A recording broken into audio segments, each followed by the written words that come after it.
Hey everyone, welcome back to Toasty TCG. So this weekend I went to the Philadelphia Regionals and finished 7-2, finishing in 17th. So before I get into the list, I just want to talk about a couple of my matchups. Well, I guess all of my matchups. So in round one, I played against Branded. Game one, I believe I won the die roll. I built my board. Um, he had like a really good hand. It was like evenly matched. He had like crossed out for the Ash Blossom, and eventually he kind of just like picked off every other like with the last card that I kept on the board, if I'm not mistaken. So we just go to game two, and then games two and three, I believe he just like I built a board again. He scooped, and then game three I just broke his board. Um, So going into round two, I played against Vanquish Soul. If I'm not mistaken, I build my board, and after looking at my board, looking at his hand, he scoops. This is gonna be a very recurring theme. A lot of time, if I won the die roll, game one, I build my board. Because a lot of people aren't main decking Drool anymore, it's very hard to stop the board. And then once I finish making the board, typically people just kind of like look at their hand, look at the board, go to game two. Um, so then in game two is when he reveals that he's playing Vanquish Soul. So I didn't know what the deck did too much, but I was kind of just kind of keeping track of everything he was doing, getting like a good idea of how it all works. Um, he um, he kind of like, I forget like what how his board ended up, but he effectively had like one of the Vanquish Souls to like reveal cards in his hand, pop something off my board, bounce it back to his hand, some another thing that could reveal cards in his hand, pop things off my board again. I just think he had like the hand traps and the those two interactions kind of just stopped the deck from going at all. And then game three was just I built my board. He looked at his hand, and that was the match. Game round three, I play against Gold Pride Punk. I think that was the third die roll in a row that I won. Um, that game, same deal. Build my board. They look at their hand. They go to game two. Um, game two, they kind of just like I forget how these games go. But a lot of it was like he had a bear in the gate. He had just like a pop off like a Gold Pride monster. Um, I think like he had a roller baller that he didn't even have to use. Like I just couldn't play through everything that he had. And then game three, I build my board. They look at their hand, and that was the match. Round four, I lost the die roll. I was playing against Scareclaw Kashtira. Um, the game I won 2-0. He built. I think I shifted him in game one, and he might have just been main decking Scareclaw and siding in Kashtira because I didn't see any Kashtira cards from him in the first game. So I don't think he's able to make Tryhard. I think he passed on like this really small board, and my hand was just all extender, so I just automatically won that game. Game two, he like is when he started seeing his Kashtira cards. So he builds like this big Kashtira board. He has the try hard on field. He has like some kind of some like trap card set from Scareclaw Trap, if I'm not mistaken. He has like the Scareclaw continuous spell to make them untargetable. Um, and my hand was just it took a I had to go against like it felt morally wrong to play the hand that I had. I felt really bad about it. It was like Lava Golem, evenly matched, and just like after my draw phase was like four extenders. So first I had to Golem his Tryhard and his Fenrir because after when I evenlied, I didn't want him to keep the Tryhard. So I do that. I evenly matched him. He keeps the Shangri-Ira. I go to my main phase two where I summon some guys. I make a big eye. I take his Shangri-Ira. I turn his Shangri-Ira into an Arise Heart. It was really disgusting. that wasn't like even the end of my turn, because I still had the Theosis, the Birth. I don't think I used the Field Spell that turn. Yeah, it was just a really disgusting hand. And then we went to round 5. I played against Sword Soul. That was a really great game. I did lose that one, 1-2, but it was just like I feel like it's a really tough matchup for Kashtira, because Kashtira typically loses to board breakers, and Sword Soul's boss monsters are effectively all board breakers. They have Baxia to bounce 2 things, they have Baron to pop something, their Sheik's out can just negate. Then of course like there's Blackout just chilling. It's a really difficult matchup, especially like if you manage to get through all that and then they still just have Vishuda, or they start with Vishuda and now it's like you can't get through all the boss monsters. It's a very difficult matchup, I think. Like in game 3, I think I eventually, like, he played through everything. It was really great. It wasn't like he had like a Dark Roll or Kaiju just like blew me out somehow. It was literally just like he played through everything. Like he like Book of Moon, like a Rise Heart. I lock him down to a single monster zone, and eventually is when he just like had Vishuda make the monk, bounce the Shangri-Ira, went off from there. But yeah, that was a great game. I'm like, don't care I lost with that at all. Um, Round 6, I got 2-0'd by McConko. It's the guy that finished top 4. One of my friends actually locally. I'm kind of cursed to just lose to any of my local friends when I go to regionals and play against them. Um, so yeah, he beat me 2-0. Game 1, he had a Nibiru, and then he had any McConko plus an equip spell, so that just like auto wins the game for him. And then game 2, I believe I went first. I set up a board. No, I didn't really even set up too great of a board. I opened 2 Rise Heart and Ogre. Like, I forget what else the hand was, but it just really wasn't that good. So if I'm not mistaken, I might have just made an Rise Heart and passed on that. I tried to hold like a Scareclaw in hand and like had the preparation set. So there's like a cool combo with that I'm gonna talk about. So eventually he's just able to play through that. When I go to Scareclaw, he goes Otahime, equips the equip spell, just takes the Scareclaw, so he doesn't have to worry about that. Yeah, so he's able to win that. Round 7, I play against Sword Soul. Kind of like the same deal. I did manage to beat him. I beat him 2-1. But it's a lot of the same deal. Like Sword Soul has had a lot of board breakers, so it is a very difficult matchup. In game 3, he finished with a set back row, 2 synchro, so I lava golem him, and the set back row I believe was Blackout because he just couldn't do anything that turn. Round 8, I played against Trap Tricks. That one I won 2-1. Preparation's really insane in that matchup. Very hard for them to play if you keep the preparation up.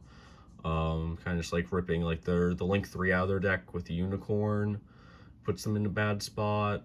In game 2, I kind of just lost that because all I saw was Unicorn, and he just had the way to like stop the Unicorn from resolving. He had a way to stop the Theosis in my hand, so I was kind of just like sitting on the Unicorn that whole game. And then finally, I played against the Kashtira mirror match. I won that 2-0. Same deal where built my board, he scoops. I believe he might have played something. I can't remember too well because I remember going into game 2, I instinctively took my shifters outside of my Drool and Locks. I think he bricks. He set 3. It was an anti-spell, an imperm, and a judgment. My turn, he flips the anti-spell, but my hand is all monsters, an imperm, an ash. I think there's like a Theosis in there, so we're just chilling. I didn't want to play into his back row, so I just summoned my Scareclaw and my Fenrir, attacked him for 5,000, went into his Shangri-Ira, he judgments going down to 15. So then the rest of the game is I just pressured him with an attack every turn and eventually got there. So with all that out of the way, we can finally talk about the deck list. This is kind of a weird deck list. So the way that I built this deck is last format, when I first started playing Kashtira, I had a lot of trouble bricking on non-engine cards. So I changed to this version where it's a lot more in-engine extenders than people typically play. So getting into the list, 3 Fenrir. This part's very standard. Fenrir is just a great guy. Just breaks boards by himself sometimes. 2 Unicorn. It's like we never even lost anything. Literally open this card non-stop, or I'd open Planet to get to it. Getting semi-limited didn't really do anything. The 1 Ogre. This card's super essential. The way that I play the deck and the way that my combo works now, sometimes you banish this off your Rise Heart, so that way you can summon it off of, like, Birth and get Preparation, which is going to just be very important. So this work gets kind of weird. So for my Scareclaws, we're playing 2 Scareclaw, 2 Tier Elements, and 3 Rise Hearts. So the mentality behind this is, once again, I didn't like breaking out my non-engine cards. I'd rather see these where I can just summon them and try to play the game versus seeing like Hand Traps, Lances, Book of Moons, and just not be able to do anything, just like set some stuff and pass I bricked.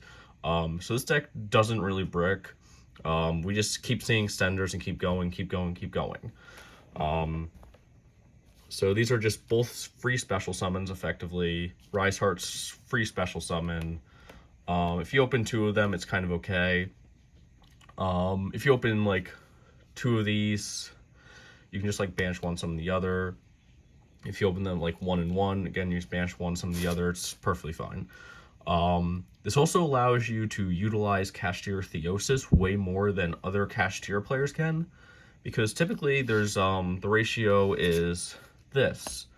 So most Kashtira players, they use their first Rise Heart on Big Bang. Now they have these 3 left to give Theosis extra utility, apart from like looping it with a Rise Heart. So they can go like banish Theosis. Or they might not even have Theosis engraved. But with this variant, we now have 4, 5, 6, 7 chances to loop Theosis, get things out of our banished.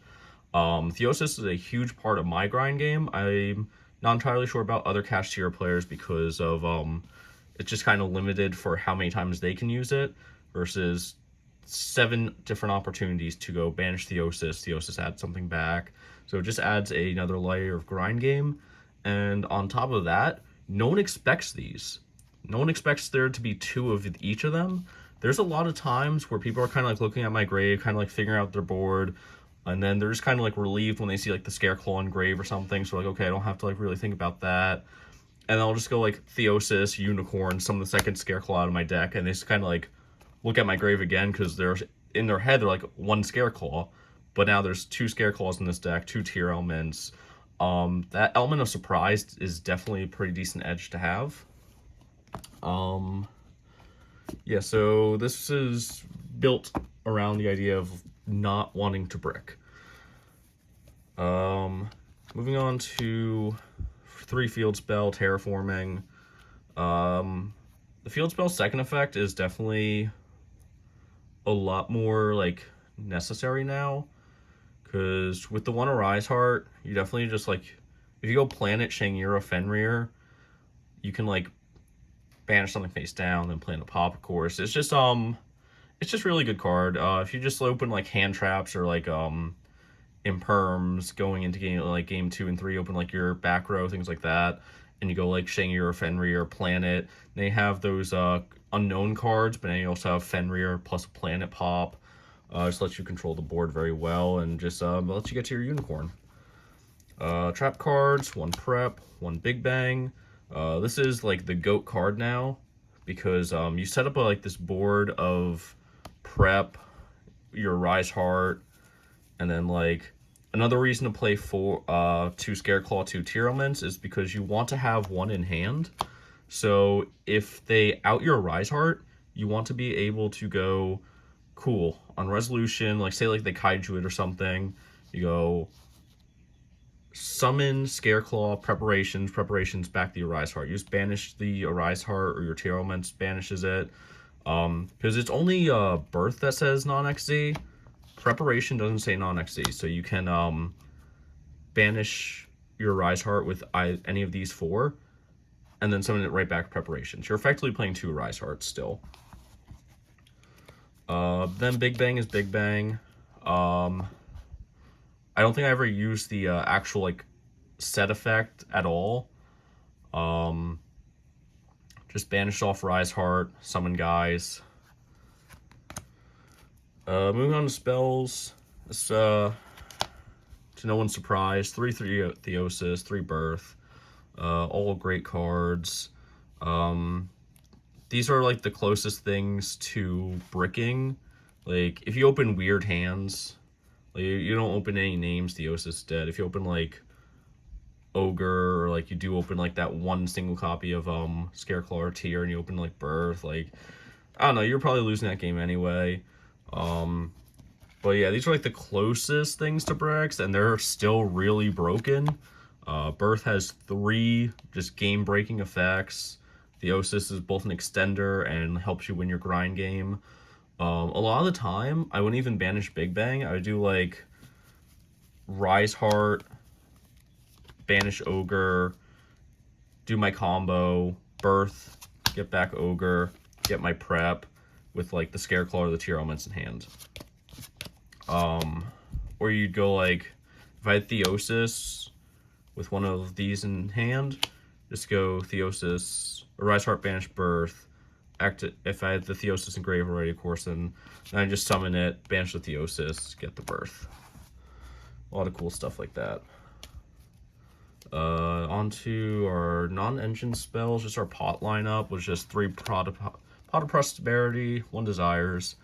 I didn't really care to play the second Desires. I didn't want to like just like modern age Desires into 2 more Desires effectively.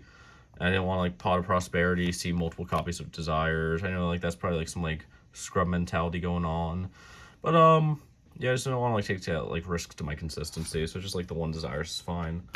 Hand traps, Shifter, literally just ends people's turn. Ash for branded. Ash is also, you Ash Theosis. Sometimes that can stop a turn. If you're playing against Cash and their first thing is like summon Fenrir or Fenrir effect, that is usually a sign that they bricked. Use Ash there. Imperm was cool. And then, so finally, after Gamma, and Unicorn got hit, I had 5 open spots in my deck. So, I believe it's the Ash Blossoms. The Ashes were in my side. I moved the Ashes up to my main. I had 2 open spots left. I couldn't figure out what to play. So at first I was playing Ghost Mourner, and I really didn't like it. So then I put in 2 Kurikara Divine Incarnate.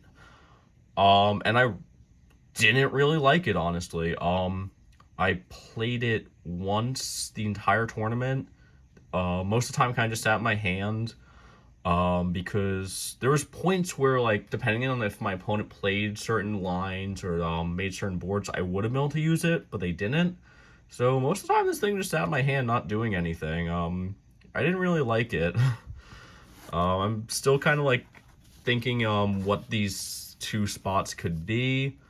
Maybe I'm gonna just hold on to it because not gonna lie, Chief, I paid $150 for a playset. You know, I want to like give it a chance. But yeah, at Philly, it just really didn't do anything for me. It wasn't that great. I didn't like it too much. Going on into the side deck, played the 3rd Incarnate that I didn't like, and then for our going first cards. At first I was just playing 3 Solemn Judgment. I didn't want to lose to like an evenly matched Lightning Storm, Dark Ruler, just all the. Let me mention, like, this deck loses to board breakers, so I don't want to lose them, of course. So after messing around my side deck post ban list, I had like a Duster and a Pankratops on my side just to like fill spots, but I didn't really like them, so I played 2 triple tactical talents. That way I had 5 going first cards. I don't recall if it came up. I think it was like, I think I opened it a single time all tournament, and my opponent didn't have a hand trap, so I didn't even get to use it. But I guess like I'd rather them not have a hand trap than me have to use talents, because like, you know, you have to like be in a bad position to use your talent. But either way, I think it was good to have. 3 drool unlocks. This is only for the mirror match because Shifter would be dead in the mirror match. It's for decks that play Shifter themselves, so I want to be able to side out my Shifters with my drools. The only time that I keep drool unlock and Shifter in the same list is when I'm playing against like a combo deck, like a Dragon Link. If Super Heavy is still kicking, because the mentality for that is I don't want to open them both. If I open them both, I have to Shifter and hope that Shifter ends their turn. If Shifter doesn't end their turn and I'm just staring down this drool unlock that I held out for, I'm probably gonna lose. So I don't like the idea of that two of my hand traps just conflict to the point that it risks me having a chance at winning the game. If Shifter does end their turn and then I can end their turn again with drool unlock, great. But I think like the risk over the reward could be a bit unfavorable. Then finally, we got Lava Golem, just a good board breaker for the mirror, good board breaker for things like Super Heavy, not Super Heavy, Sword Soul. I haven't played against Super Heavy at all today. All around great card and evenly matched. A lot of my opponents, like I mentioned, they round 1, if I won the die roll and I made my board, they just scoop right away. So typically I just side these 6 in going into game 2 and just kind of like, because one's going to stop combo decks, one's going to stop control decks effectively. Like when I play against Vanquish Souls, I sided it in the evenly matched. I believe I evenly matched them, and like the way that they bounce their things back and forth, I think they're still able to like stop me, which is pretty crazy, but it worked out for them that first second game. Yeah, there's just like my board breakers, just good stuff going second cards. Onto the extra deck. First, we're going to talk about the Kashtira lineup. Just 2 Shangira, 1 Arise Heart, just pretty standard stuff. I've seen people playing like 1 Shangira, and I could definitely see that. I didn't go into Shangira more than once a game. I guess like in the mirror match, you don't want like Unicorn to rip your 1 Shangira, but I don't know. It's open to like what you think is better, because if you play the 1 Shangira and the 1 Rise Heart, now they'd have to like choose which one they're gonna rip. You're playing 2 Shangira, 1 Rise Heart, they're going to hit your Rise Heart 100% of the time. So I can definitely get the mentality behind that. Prosperity targets were the Fossils, Garura, Goliath. After resolving Prosperities, I attach Goliath 100% of the time first. After that, it's open to whatever my matchup is to attach these. And then finally attach the Garura. I feel like Garura is the least important. I'd rather have like the Pops Engrave, the Indestructible from card effects. The Draw 1 is like the least concerning effect. And then for the non-Kashtira, non-Prosperity cards, 1 Baron, 1 Donner. I don't think I made Donner at all. I might have made a Baron like once. These cards are also effectively Prosperity targets. Like if I'm going first, I don't open like an Ash Blossom and like Ogre, just kind of like toss away. These get banished off Prosperity. Otherwise, like if your opponent tries to like Ibly lock you, for example, you can just go like normal summon Rise Heart or Hand Trap, make your Donner. Baron is just like I mentioned, like you open like some like throwaway, like you open like Ogre, Ash, you can like summon your Ogre, search, summon your Ash, make this, activate Birth, summon your Unicorn, pop off. That didn't really happen too much. Big Eye card was pretty insane all day. Well, I mentioned like that game against like the Scareclaw Cash player, I stole their Shangira, I turned it into an Arise Heart. Card was great. Red Eye's Flare Metal Dragon. This is a really good card. So a lot of the time, there's definitely times where you hit someone with your Kashtira board and it doesn't kill, but leaves them like under 1,000 life points. And you slap this, and you kind of they're down to 1 effect. Or if you put them 5 or below, now they have no effects. They have to play 1 card to remove this, negate its effects. They have to do something, otherwise their hand's completely dead. It's also can't be short of card effects. So in certain matchups, I would make this. I'd be able to swing, and then I'd be able to safely go into one of my 2 copies of Zeus. I didn't need the second Zeus all day. It's another one of those things where like if Unicorn gets to rip, they're gonna hit one of your Zeuses. But I think they're going to go for the Rise Heart first. So I don't think 2 Zeus is super necessary any longer. I don't know what I can put in place of it, but I'm just chilling 2 Zeus right now. I don't think the second one's necessary. Dark Arm, Dragon Annihilation. It's actually a new card for me. I know people have been on it for a while. I just put this card in very recently. I've really liked this card ever since I put it in. Card just breaks out floodgates. Like, if they try to, like, TC boo you, a lot of people will try to, like, you'll put, like, a Kashtira on the field, you Theosis, they'll TC boo. The thing is, a lot of people are doing that with the mentality thing that it stops your turn, but you just summon one of your Rise Hearts from deck. I think people forget that it's a warrior, or I don't know if they're trying to force me into the only getting to Rise Heart, but a lot of the time people will TC boo as soon as I Theosis. But I think it's the first one. I think people don't realize that it's a warrior and they're just thinking that it's going to end my turn, which is then I just slap down the Rise Heart, make a level 7, overlay into anything. I can make this to out it. I make a NEXZ, make a Zeus to out it. But I think I'd rather do this if I have like Birth in hand, because I just go, after that I just go Birth, play the game. Card is really good. And then finally Draco Sack. This is my main decked skill drain out. It's also an out to a few other things, like in one game I made this, I detached to make 2 tokens so it can't be destroyed. I swing it, and then I made a Zeus on top of it. The Zeus, that was pretty cool play. I like that a lot.